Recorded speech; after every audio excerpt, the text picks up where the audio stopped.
আসসালামু আলাইকুম ওরহমতুল্লাহি ওবারাকাতুহ। প্রিয় দর্শক, আজ আমরা এমন একটি গুরুত্বপূর্ণ বিষয় নিয়ে আলোচনা করব যা প্রত্যেক মুসলিম নারী পুরুষের জানা অত্যন্ত জরুরি।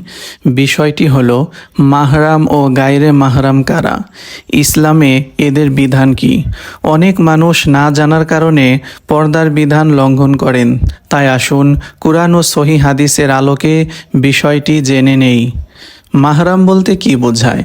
মাহরাম হলো এমন ব্যক্তি যার সঙ্গে ইসলামী শরীয়ত অনুযায়ী কোনো অবস্থাতেই বিবাহ বৈধ নয়।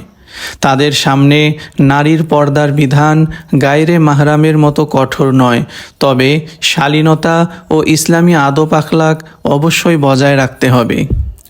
গায়রে মাহরাম কারা? যাদের সঙ্গে শরীয়ত অনুযায়ী বিবাহ করা বৈধ, তারা সবাই গায়রে মাহরাম। তাদের সামনে অবশ্যই পূর্ণ পর্দা করতে হবে এবং অপ্রয়োজনীয় কথা, হাসি ঠাট্টা বা নির্জনে অবস্থান করা যাবে না।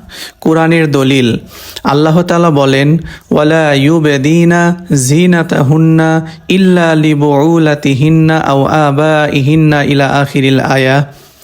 অর্থাৎ মুমিন নারীরা যেন তাদের সৌন্দর্য প্রকাশ না করে, তবে তাদের স্বামী, পিতা, শ্বশুর, পুত্র, স্বামীর পুত্র, ভাই, ভাইয়ের ছেলে, বোনের ছেলে প্রমুখ মাহরামদের সামনে ব্যতীত। সূরা আন-নূর আয়াত ৩১।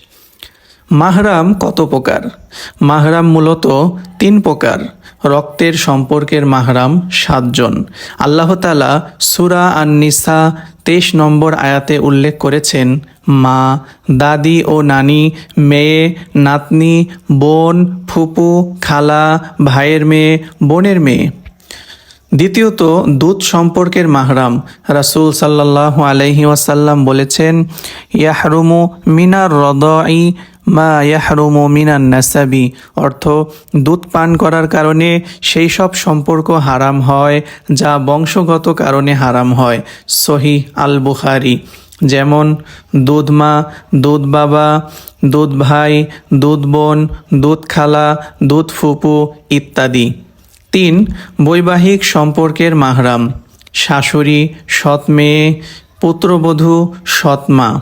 এদের সঙ্গে বিবাহ চিরতরে হারাম। গায়রে মাহরাম কারা? নিচের ব্যক্তিরা গায়রে মাহরাম, অর্থাৎ চাচাতো ভাই, ফুফাতো ভাই, মামাতো ভাই, খালাতো ভাই, চাচাতো বোন, ফুফাতো বোন, মামাতো বোন, খালাতো বোন, দেবর, ভাসুর, দুলাভাই, ভাবি, স্বামীর চাচাতো ভাই, স্ত্রীর বান্ধবী, প্রতিবেশী, সহকর্মী, সহপাঠী। এদের সঙ্গে পর্দা করা ফরজ।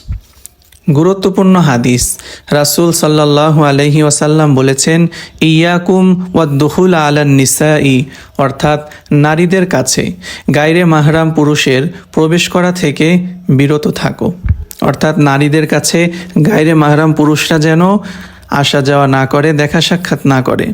এক সাহাবী জিজ্ঞেস করলেন, দেবর সম্পর্কে কি? রাসূল সাল্লাল্লাহু আলাইহি ওয়াসাল্লাম বললেন, আল হামু আল মাউতু। অর্থাৎ দেবর তো মৃত্যু সমতুল্য। সহিহ আল বুখারী।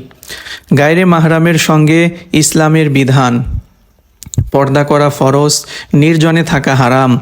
রাসূলুল্লাহ সাল্লাল্লাহু আলাইহি ওয়াসাল্লাম বলেছেন, লা ইয়াখলুওয়ান্না রাজুলুন বিইমরাতিন। অর্থাৎ কোনো পুরুষ যেন কোনো নারীর সঙ্গে নির্জনে না থাকে। সহিহ আল বুখারী।